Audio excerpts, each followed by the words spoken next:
जय हिंद साथियों, स्वागत है आपका self study classes Vishwamit Jain YouTube channel में।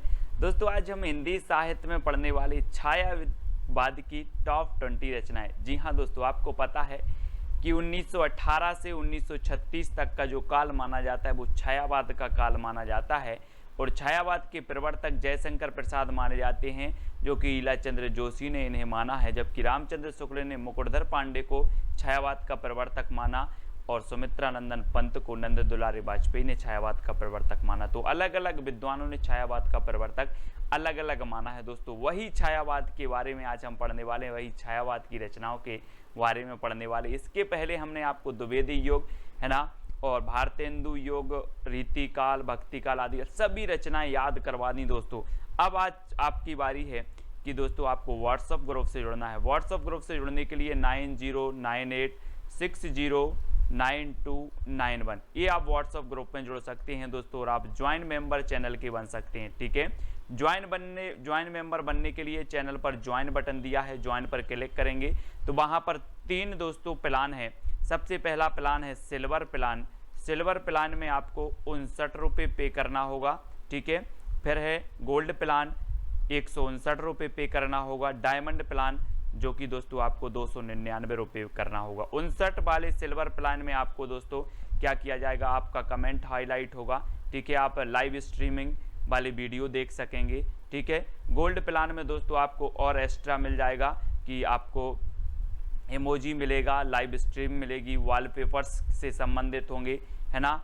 और दोस्तों डायमंड प्लान में आपको व्हाट्सएप ग्रुप में भी जोड़ दिया जाएगा, और व्हाट्सएप ग्रुप में आपको स्टडी मटेरियल प्रेषित किया जाता है। ठीक है, जो भी हमारे चैनल पर पढ़ाया जाता है वो स्टडी मटेरियल आपको प्रेषित किया जाता है। आप डायमंड जो है प्लान चुनते हैं तो स्टडी मटेरियल यानी सोशल मीडिया से आप जुड़ जाते हैं। ठीक है, तो स्टार्ट करते हैं दोस्तों आज का ये वीडियो। सबसे पहले आपसे पूछा जाता है कामायनी महाकाव्य के रचनाकार कौन है। 4 विकल्प हैं, 2 सेकंड में आप अपने उत्तर का बताना है दोस्तों। और यहाँ पर चित्र में देखना दोस्तों, एक कामायनी रचना है और ये महाकाव्य है। और आपको पता है कि आप कामना करने जाते हो कहाँ पर, जयशंकर के प्रसाद, शंकर जी के पास जाते हो ना, भगवान मुझे परीक्षा पास करवा देना, तो क्या करने जाते हो, कामना करने जाते हो। तो कामायनी महाकाव्य किसका होगा, शंकर जी के पास जाते हो तो जयशंकर प्रसाद। ठीक है, और एक कामायनी दोस्तों आपको रचना दिख रहा है, ये रचना है, ये बुक है और ये जयशंकर प्रसाद जी की है। ठीक है, और ये महाकाव्य है, कितने सर्गों का महाकाव्य है, 15 सर्गों का महाकाव्य है दोस्तों, और 1935 में ये प्रकाशित हुआ था। ठीक है, तो याद रख लेना, छायावाद का श्रेष्ठ महाकाव्य माना जाता है। लोकायतन महाकाव्य के रचनाकार कौन है दोस्तों। 4 विकल्प हैं दोस्तों, महाकाव्य, लोकायतन और कामायनी, ये दोनों ही छायावाद के महाकाव्य हैं। और आपको बताना है 2 सेकंड में। और इसकी जो ट्रैक है दोस्तों, लोक में सुमित्रा आए हैं, लोक में सुमित्रा आए हैं, तो लोक में तो लोकायतन और सुमित्रा आए हैं तो सुमित्रा नंदन पंत। ये सुमित्रा नंदन पंत का महाकाव्य माना जाता है दोस्तों लोकायतन। ठीक है, यानी बी नंबर आपका सही हो जाएगा। आपको ट्रिक याद रखनी है, लोक में सुमित्रा आए हैं, लोक से लोकायतन और सुमित्रा से सुमित्रा नंदन पंत। ठीक है, पल्लव के रचनाकार कौन है दोस्तों। 4 विकल्प हैं, जब तक मैं आपको बता दूं कि जो पल्लव है इसे छायावाद का घोषणा पत्र, छायावाद का मैनिफेस्टो कहा जाता है। पंत जी की प्रसिद्धि का आधार भी कौन सा है, पल्लव ग्रंथ है।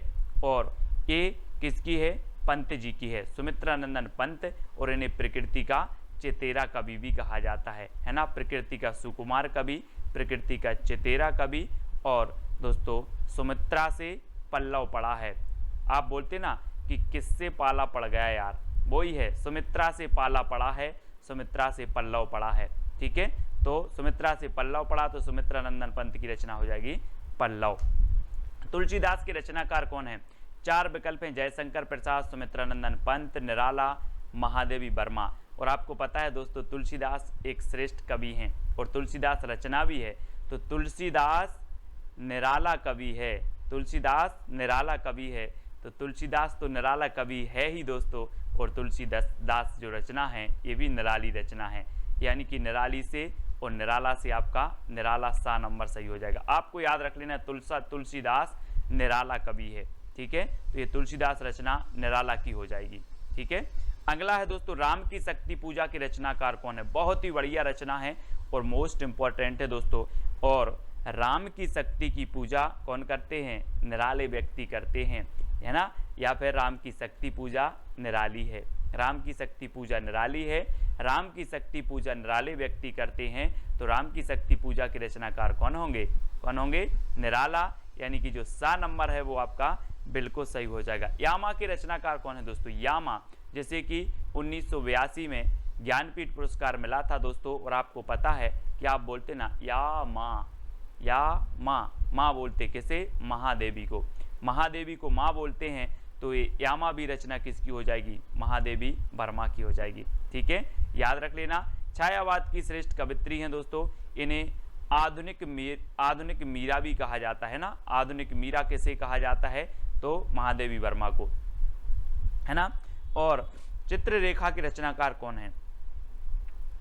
4 विकल्प हैं, 2 सेकंड है दोस्तों आपके, और आपको बताना है, और आपका बिल्कुल यहाँ पर सही हो जाएगा। चित्ररेखा ए राम कुमार वर्मा, यानी कि जो सा नंबर है वो बिल्कुल सही हो जाएगा। दोस्तों आपको पता है राम कुमार का चित्र रेखा ने देखा, चित्र रेखा, तो राम कुमार का चित्र रेखा ने देखा, ये आपकी ट्रिक है। तो चित्र रेखा, है ना, चित्र रेखा ने देखा किसका, राम कुमार का। तो चित्ररेखा के रचनाकार कौन होंगे, राम कुमार वर्मा। अब याद रख लेना आप कैसे याद रखोगे, राम कुमार का चित्र रेखा ने देखा, तो चित्ररेखा राम कुमार वर्मा की रचना हो जाएगी। ठीक है, अगला है निहार, रश्मि, नीरजा, सांदगीत और दीपशिखा के रचनाकार कौन है।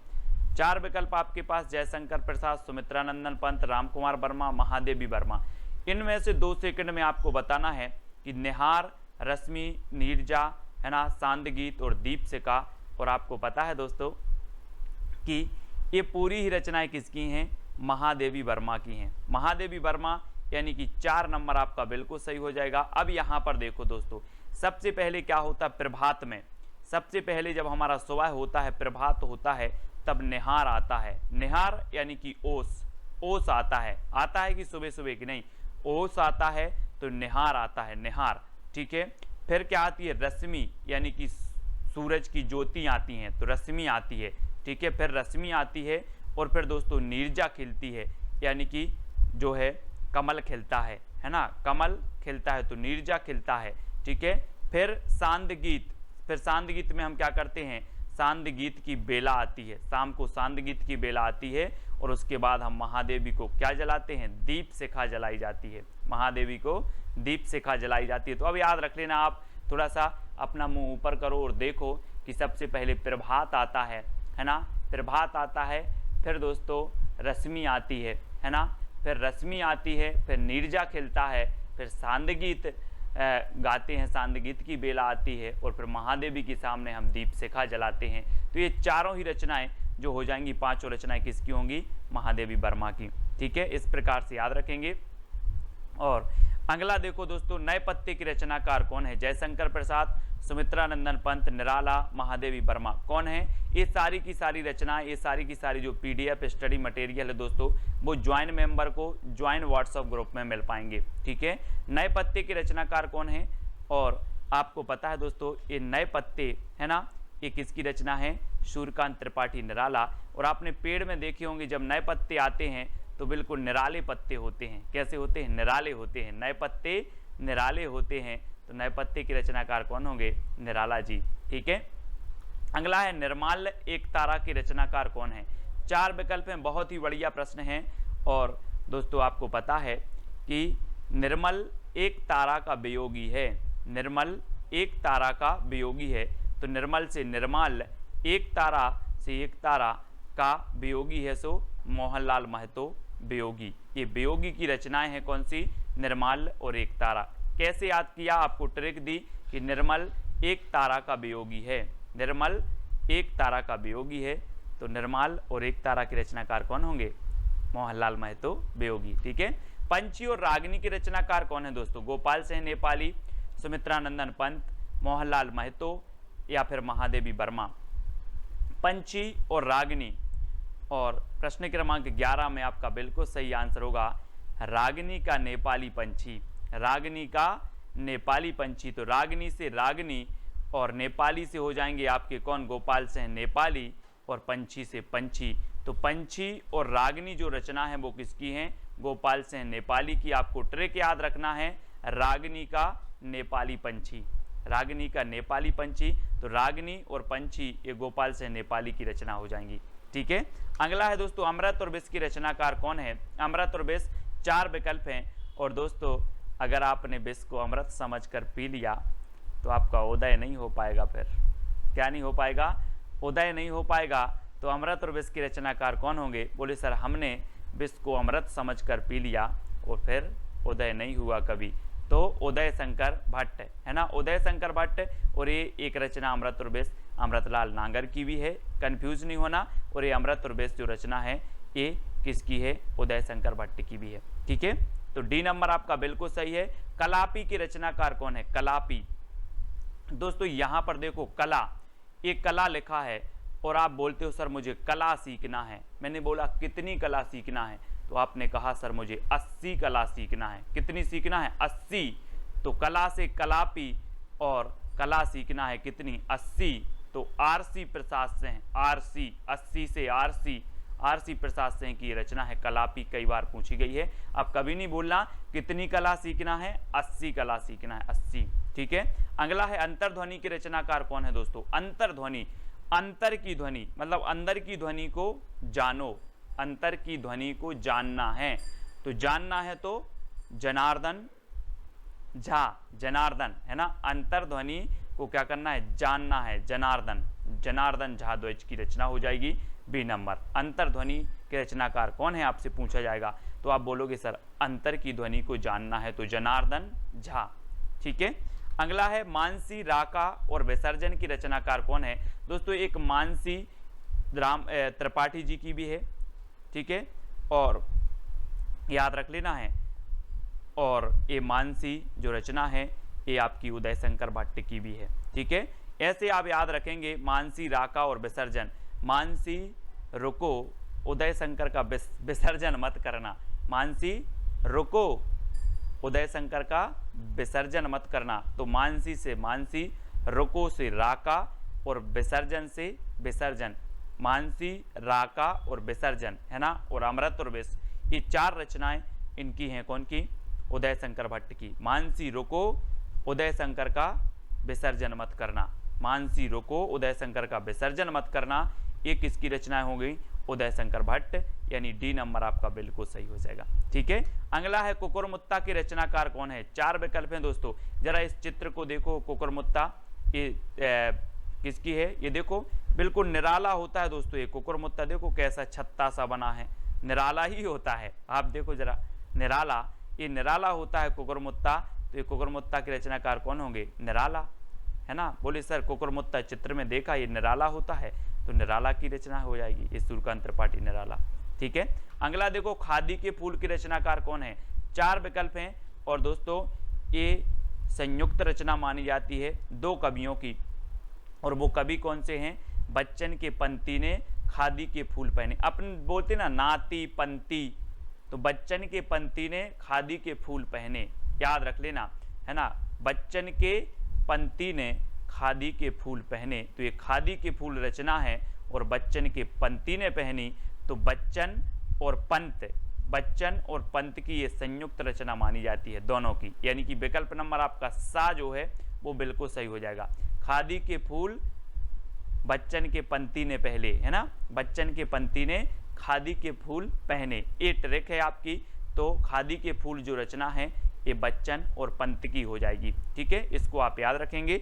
अगला है करुणालय और आंसू की रचनाकार कौन है। दोस्तों आपको ट्रिक कौन सी अच्छी लगी है वो आप बता देना, और आप ज्वाइन व्हाट्सएप ग्रुप से ज्वाइन होना चाहते हैं, है ना, जुड़ना चाहते हैं, तो आपको चैनल के ज्वाइन मेंबर बनना पड़ेगा। ज्वाइन मेंबर का अलग से व्हाट्सएप ग्रुप है, और जो है सब्सक्राइबर मेंबर का अलग से व्हाट्सएप ग्रुप है। ठीक है, तो ज्वाइन मेंबर को विशेष जो है यहाँ पर स्टडी मटेरियल प्रेषित किया जाता है दोस्तों, और सब्सक्राइब मेंबर को टेस्ट आदि बहुत सारी चीज़ें करवाई जाती हैं। तो आप ज्वाइन मेंबर बनना चाहते हैं तो चैनल के ज्वाइन बटन पर क्लिक करें, और वहाँ से आप कुछ राशि पे करके जो है ज्वाइन मेंबर बन सकते हो। करुणालय और आंसू की रचनाकार कौन है। दोस्तों आपको पता है कि करुणालय आंसू, करुणा के आंसू, हम पढ़ते ना करुणा के आंसू शंकर जी के सामने करुण के आंसू, ऐसे लिख लो, शंकर जी के सामने करुण के आंसू बहाते हैं, करुणा के आंसू बहाते हैं, करुण से करुणा कर दो, करुणा के आंसू बहाते हैं, किसके सामने,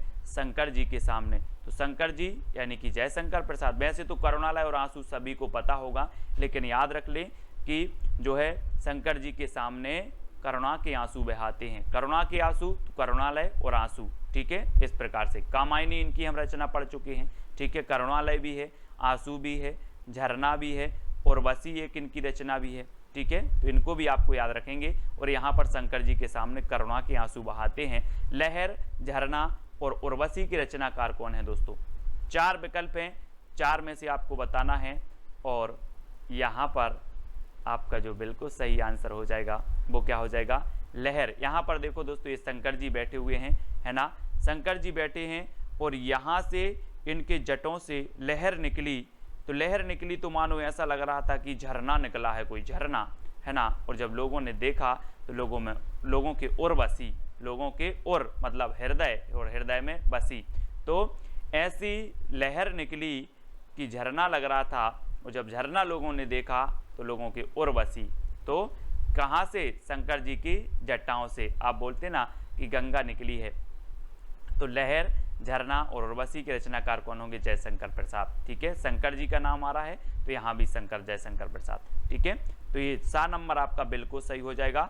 अब दोस्तों आपकी चैलेंज प्रश्न की बारी है। आपको बताना है कला और बूढ़ा चांद की रचनाकार कौन है? कला और बूढ़ा चांद मैत्री शरण गुप्त, है ना, जगन्नाथ दास रत्नाकर, पंत या फिर जयशंकर प्रसाद, ये आपको बताना है। और साथ ही बताना है कि इसको साहित्य अकादमी पुरस्कार कब मिला है, ठीक है।